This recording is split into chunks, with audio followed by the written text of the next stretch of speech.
अस्सलाम वालेकुम, आप देख रहे हैं परदेसी वाइब और मैं हूं आपका दोस्त Hashim Umar. Canada tourist visa का आज है session number 48। So let's start questions and answers. पहला क्वेश्चन है अम्मार बूरी का, can we attach statement of more than one bank? जी, आप 2, 3, 4, 5 जितनी भी आप बैंक स्टेटमेंट्स अटैच करना चाहते हैं आप अटैच कर सकते हैं, लेकिन आपने ये साबित करना है कि जितने भी आपने बैंक स्टेटमेंट्स अटैच की हैं उनके अंदर जो ट्रांजैक्शंस हैं उनके अंदर पैसे आपके हैं, ऑनलाइन ट्रांजैक्शंस हुई हो तो बेहतर है, ना ज्यादा कैश डालना है ना ज्यादा कैश निकालना है। नेक्स्ट क्वेश्चन है एमी गो पीके ऑफिशियल का, can a visitor visa holder apply for truck driving licence? We are what are the preliminary requirements for this licence? How much prior experience someone have as a car driver? जी, मैंने अभी driving licence लिया था, अभी मैं आपको दिखाता हूं, वेट करें। ये देखें, ट्रक का लाइसेंस एज ए टूरिस्ट मैंने लिया था, ठीक है। अब नेक्स्ट क्वेश्चन है आपका प्रीलिमिनरी रिक्वायरमेंट्स क्या हैं? आपके पास गाड़ी का लाइसेंस होना चाहिए कनाडा का, यानी कि ओंटारियो में है तो फुल जी लाइसेंस होना चाहिए। नेक्स्ट है हाउ मच एक्सपीरियंस कितना होना चाहिए अगर आपने एज ए कार ड्राइवर? कोई एक्सपीरियंस की जरूरत नहीं है। जब ट्रक ड्राइविंग लाइसेंस की क्लासेस शुरू की थी या जब एग्जाम दिया था, कोई मेरा गाड़ी का एक्सपीरियंस, मैंने तो एक दिन भी गाड़ी इधर नहीं चला, मेरे एक दिन का भी एक्सपीरियंस नहीं था, तो कोई गाड़ी का एक्सपीरियंस नहीं चाहिए, सिर्फ फुल जी लाइसेंस हो और टूरिस्ट वीजे पे आप ट्रक का लाइसेंस ले सकते हैं। ये मेरे पास इसका सबूत है, ठीक है। नेक्स्ट क्वेश्चन है जुनेद अली का, please tell me can we use bank balance certificate on temporary work permit application in red seal program? Thanks in advance. Bank balance certificate आप यूज कर सकते हैं, लेकिन बेहतर यही है कि आप बैंक स्टेटमेंट यूज करें, क्योंकि जो डेवलपिंग कंट्री से, जैसे हम डेवलपिंग कंट्री से आते हैं तो इधर बहुत ज्यादा चांसेस होते हैं कि लोग रिश्तेदारों से पैसे पकड़ के बैंक में डाल लेते हैं या दोस्तों से पकड़ के डाल लेते हैं, तो उसका फिर बैंक बैलेंस सर्टिफिकेट निकाल के वो समझते हैं कि हम दूसरे बंदों को कुछ नहीं पता चलेगा। तो हम जो डेवलपिंग कंट्री से हैं हमें वो लगानी चाहिए बैंक स्टेटमेंट, ताकि वीजा ऑफिसर को वो हमारी ट्रांजैक्शन से पता चले कि ये जो इसके अकाउंट में पैसे आए हैं ये इसी के हैं, इसी ने कमाए हुए हैं। नेक्स्ट क्वेश्चन है यूजर का, bro I am working in UAE but my passport is lost. No, I have a new passport but my current visa on old passport. It's okay if I can apply for Canada tourist? Can I apply for tourist visa? यार जुमला थोड़ा correct किया करो।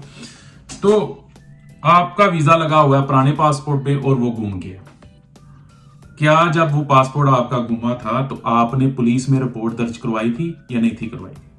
अगर नहीं करवाई तो फिर वो इशू हो सकता है, अगर करवाई है तो वो रिपोर्ट जो है ना उसको यूज करें तो फिर कोई प्रॉब्लम नहीं है। नेक्स्ट क्वेश्चन है इबादुर रहमान का, सलाम आशिम भाई, I got a visit visa, no I want to apply for my wife and kid visit visa from Pakistan. Do my wife mention my visit visa that we want to go there together and my suggestions which make strong documents? Thanks.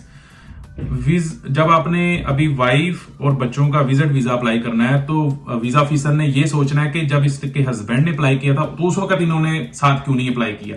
ये आपने cover letter में ये साबित करना है कि अलहदा अलहदा आप अप्लाई क्यों कर रहे हैं, क्योंकि इस तरह वीजा ऑफिसर के ज़हन में डाउट्स जा सकते हैं कि ये फैमिली उधर इकट्ठी हो जाएगी फिर ये वापस नहीं आएगी, तो इस बात का ख्याल रखें।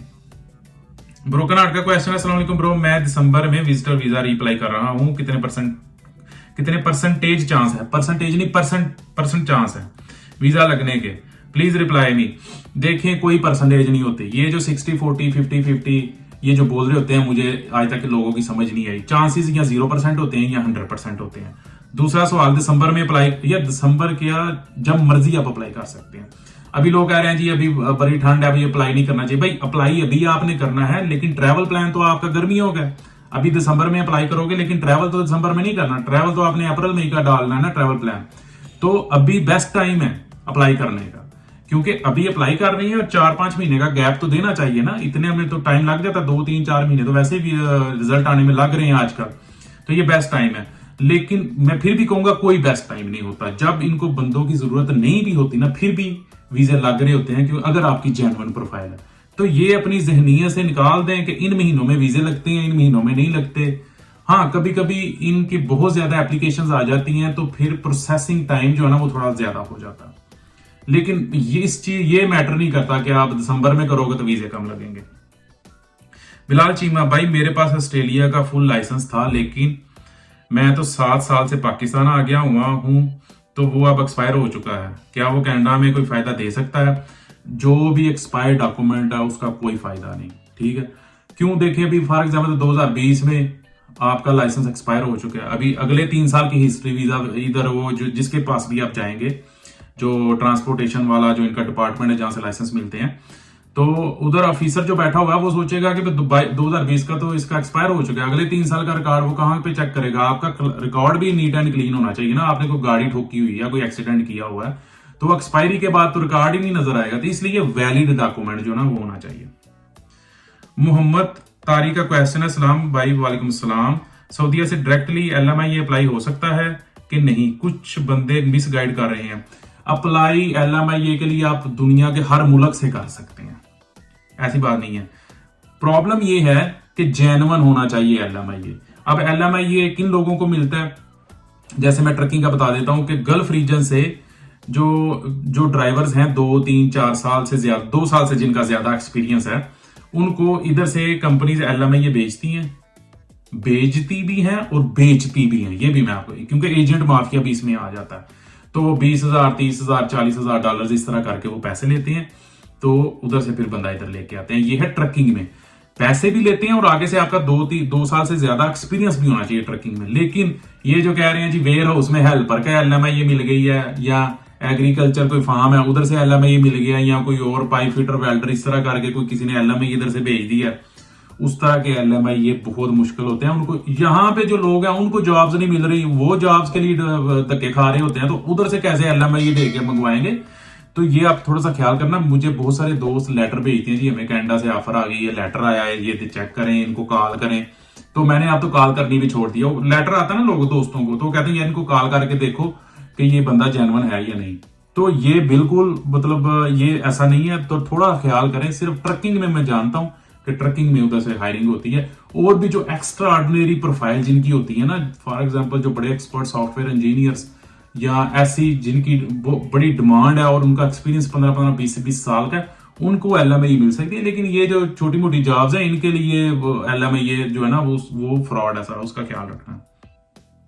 बहुत अलग का क्वेश्चन है, बहुत अलग का क्वेश्चन है। आप जब ट्रक का लाइसेंस ले रहे थे तो किस एरिया में अकोमोडेशन रखी हुई थी? कौन सा एरिया ताकि ठीक है जहां रेंट कम हो और ट्रक स्कूल का भी पास हो? देखिए मैं जब रह रहा था उस वक्त मैं रह रहा था ब्रैम्पटन और मिसिसागा में, 2 जगह पे मैं रहा था। देखिए ट्रक दारी में जब आप आते हैं तो सबसे ज्यादा जो ट्रकिंग स्कूल्स हैं वो हैं ब्रैम्पटन में, तो आपने ब्रैम्पटन में रहना है। ब्रैम्पटन में शेयरिंग में अगर आप रहेंगे एक कमरे में 2 बंदे, तो 500-600 के दरमियान जो है ना रेंट आएगा आपका, जो घर का रेंट है।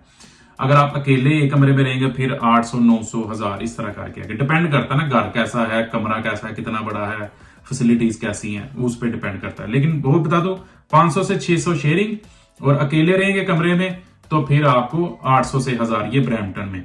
अभी आपने ब्रैम्पटन में रहना, उसकी रीजन ये है क्योंकि आपने डेली स्कूल जाना है। ट्रकिंग की जब क्लासेस लेनी है तो हफ्ते में 3-4 दिन आप स्कूल जाते हैं, बल्कि कुछ लोग तो हफ्ते पूरा हफ्ता जाते हैं।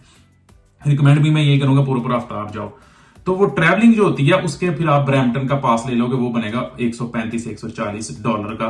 वो फिर आप अनलिमिटेड जितना मर्जी आप सारा दिन बसेस पे आते जाते रहे, कोई फिर उसके आप फ्री ऑफ कॉस्ट हो जाएगा, सिर्फ वो आपके पास मंथली पास होना चाहिए। तो इसलिए फिर अगर आप फॉर एग्जांपल मिसिसागा में रह रहे हैं या दूर के ही रह रहे हैं, तो उधर से जब आप आएंगे तो कोई पास, ब्रैम्पटन का पास तो ले लिया, लेकिन जब ब्रैम्पटन से बाहर गाड़ी होगी तो फिर वो आपको पैसे पड़ेंगे। इसलिए ब्रैम्पटन में अगर आपने पहले स्कूल चूज करें किस एरिया में, फिर आप उधर घर लें, फिर उधर का पास लें। हाँ, जो स्कूल मैंने रिकमेंड किया था अपनी वीडियो में वो मिसिसागा में था। अगर आप उस मेरे रिकमेंडेड स्कूल में जाना चाहते हैं तो फिर आपने मिसिसागा में रहना है और मिसिसागा का ही मंथली पास मिलेगा। फिर मिसिसागा से ब्रैम्पटन आएंगे फिर आपको खर्चा पड़ेगा, ठीक है। तो ये आपने ख्याल करना। मिसिसागा में भी थोड़ा सा अकोमोडेशन का रेट हाई है, इधर से अगर कोई 600 वाला कमरा है तो उधर 700 वाला शेयरिंग में होगा, तो तकरीबन थोड़ा सा फर्क है। मिसिसागा थोड़ा सा एक्सपेंसिव है as compare to Brampton. Next question है, अस्सलाम वालेकुम भाई, अगर टूरिस्ट वीजा अप्लाई कर रहे हो तो किस मंथ ठीक रहेगा, अप्रैल या मई? ये मैं पहले जवाब दे चुका हूं। 12 के 12 महीने आप अप्लाई कर सकते। कोई ऐसा महीना नहीं कि अप्रैल मई में वीजे लग रहे हैं, दिसंबर जनवरी में नहीं लग रहे, कोई ऐसा नहीं। अगर उनको, मैं दोबारा बोल रहा हूं, अगर बंदे की जरूरत नहीं भी है ना, उनको नहीं बंदे चाहिए, और अगर आपने जेन्युइन आपकी प्रोफाइल आ गई तो वो आपका वीजा लगाएंगे। तो ये थे आज के क्वेश्चंस। मजीद आपके जहन में कोई क्वेश्चन है तो जरूर कमेंट करें, मैं उसका जरूर जवाब दूंगा। अभी रेगुलरली मेरी वीडियोस आया करेंगी क्वेश्चंस एंड आंसर्स की, ठीक है। अगर मेरी वीडियो पसंद आई है तो लाइक करें, कमेंट करें, शेयर करें। मुझे कुछ सजेशन देनी है तो वो भी नीचे कमेंट में करें, तो मैं जरूर अपनी वीडियोस को ना इंप्रूव करने की कोशिश करूंगा, ठीक है। तो नीचे मेरा ईमेल आईडी है, व्हाट्सअप है, अगर किसी को मेरी हेल्प सर्विसेज चाहिए तो वो आप रब्ता कर सकते हैं, ठीक है। मिलते हैं नेक्स्ट वीडियो में। अल्लाह हाफिज।